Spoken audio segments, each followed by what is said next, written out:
తెలంగాణ రాష్ట్ర ప్రభుత్వము సంబంధిత శాఖ మంత్రివర్యులు అడ్లూరి లక్ష్మణ్ గారు, ధనసరి సీతక్క గారు, దామోదర్ రాజనరసింహ గారు, ఉప ముఖ్యమంత్రి వర్యులు బట్టి విక్రమార్క గారు, వివిధ శాఖలకు సంబంధించిన అధికారులు ఈరోజు దివ్యాంగులకు మా రాష్ట్ర ప్రభుత్వము మానవీయ కోణంలో సహాయ సహకారాలు అందించి దివ్యాంగులు మా ప్రభుత్వంలో మాలో ఒకరుగా కుటుంబ సభ్యులుగా వారికి సహాయ సహకారాలను అందించి సమాజంలో ఆత్మగౌరవంతో నిలబడే విధంగా సమాజంలో వాళ్ళు ఎదుర్కొంటున్న సమస్యల్ని పరిష్కరించే విధంగా ఈనాడు 50 కోట్ల రూపాయలతోటి వాళ్ళకు పరికరాలను అందించడమే కాకుండా ఈరోజు సమాజం ఈ రాష్ట్ర ప్రభుత్వం ఒక మానవీయ కోణంలో పనిచేస్తుంది.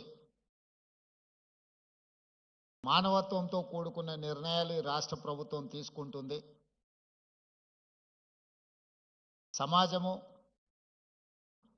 సమాజ నిర్లక్ష్యానికి లోనైన వాళ్ళు కుటుంబానికి భారంగా మేము మారినమేమో అని మానసికంగా దివ్యాంగులు కుంగిపోతున్న సందర్భంలో ఈ ప్రభుత్వం మీ పట్ల కుటుంబ సభ్యులను ఏ విధంగా అయితే ఆదరిస్తుందో ఆ విధంగా మీ అందరికీ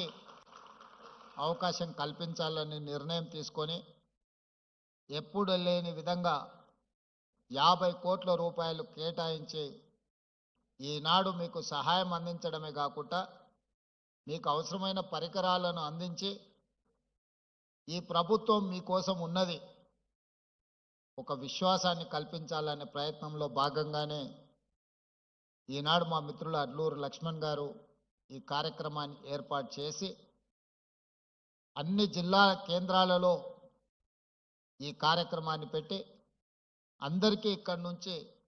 ప్రభుత్వం తీసుకుంటున్న నిర్ణయాలను అందే విధంగా ఏర్పాటు చేయడం జరిగింది. అదేవిధంగా విద్యా రిజర్వేషన్లలో కానీ ఉద్యోగ రిజర్వేషన్లలో కానీ దివ్యాంగులకు వాళ్ళకి ఇవ్వాల్సిన కోటా ఇవ్వడానికి అన్ని రకాలుగా మన ప్రభుత్వం నిర్ణయం తీసుకున్నది. ఇదే కాకుండా దివ్యాంగులే పెళ్లి చేసుకుంటే ఆర్థిక సహాయాన్ని 2 లక్షల రూపాయలు ఇవ్వాల్సిందిగా రాష్ట్ర ప్రభుత్వం ఈరోజు నిర్ణయం తీసుకొని మిమ్మల్ని ప్రోత్సహించే విధంగా, అదేవిధంగా దివ్యాంగులను ఇతరులు పెళ్లి చేసుకున్నా కూడా ఆర్థిక సహాయాన్ని అందించడం ద్వారా ఈ సమాజంలో దివ్యాంగులకు ఈ సమాజం మమ్మల్ని నిర్లక్ష్యంగా చూస్తుంది, మా పట్ల ఈ సమాజానికి ప్రేమ లేదేమో, గౌరవం లేదేమో అనే అనుమానాన్ని దూరం చేయడానికి ఈరోజు ఈ కార్యక్రమాలు తీసుకోవడం జరిగింది. ఇవే కాకుండా ప్రభుత్వ నియామకాలలో అదేవిధంగా ఈ మధ్యకాలంలో క్రీడలలో కూడా దివ్యాంగులను రాణించే విధంగా పారా ఒలింపిక్స్లో మెడల్ సాధించిన ఒక అమ్మాయికి గ్రూప్ 2 ఉద్యోగం ఇచ్చి దివ్యాంగులు కూడా క్రీడలలో రాణిస్తే ప్రభుత్వ ఉద్యోగం వస్తుంది అని చెప్పి ఈరోజు మన ప్రభుత్వం నిర్ణయం తీసుకొని అన్నీ బాగున్నాయి. ఈరోజు సమాజంతో పోటీ పడడమే కష్టమైన పరిస్థితులు ఉన్నాయి. అత్యంత తీవ్రమైన పోటీ ఎదుర్కొంటున్న ఈ సందర్భంలో ఈ తీవ్ర పోటీ ఉన్న సమాజంలో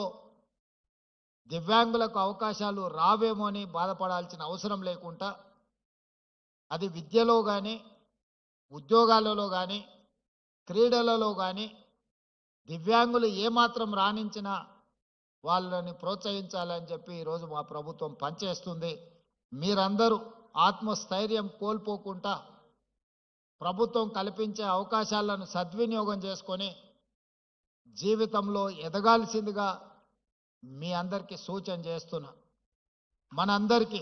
ముఖ్యంగా దివ్యాంగులకు ఒకరే ఒకరు స్ఫూర్తి ఈ ప్రాంతం నుంచి. సూదిని జైపాల్ రెడ్డి గారు ఈ దేశంలోనే ఒక మేధావిగా youngest south Indian best parliamentarian award పొందడమే కాకుండా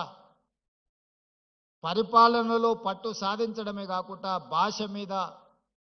తనకున్న పట్టును నిరూపించి భారతదేశ పార్లమెంటులోనే ఉత్తమ పార్లమెంటేరియన్గా వారు రాణించగలిగారు. ఏ రోజు కూడా